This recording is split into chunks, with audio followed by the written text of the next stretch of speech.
Shalom à tous les enfants de Dieu. Chers frères et sœurs, j'étais vraiment obligé de faire une troisième partie pour le sujet que nous abordons aujourd'hui.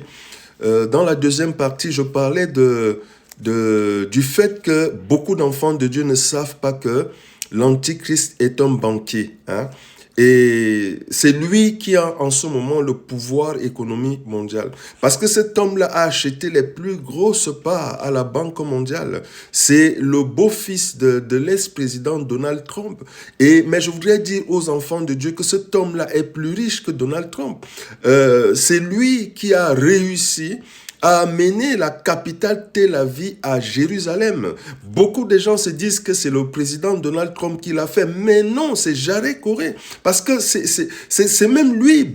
On a su après que c'est pas parce que la communauté, beaucoup de gens savent que certains peut-être ne savent pas que la communauté juive pèse beaucoup sur...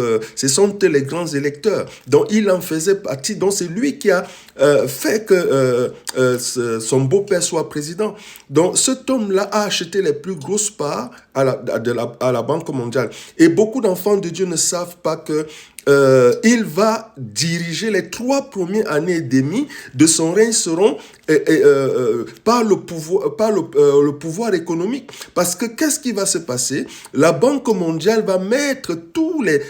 puisque d'abord, il est écrit que quand nous verrons l'homme du péché, alors maintenant que nous l'avons vu, nous serons enlevés. Et quand les enfants de Dieu seront enlevés, après l'enlèvement, il va mettre le pouvoir économique mondial sous tutelle. Ça veut dire que c'est ce qui est écrit dans Apocalypse 13, versets 16 à 17, que on ne peut pas acheter sans avoir la marque de la bête. Donc, il dira à tous les banquiers, aux nations, que avant de prêter de l'argent aux gens, il faudra que que chaque personne ait la marque 666.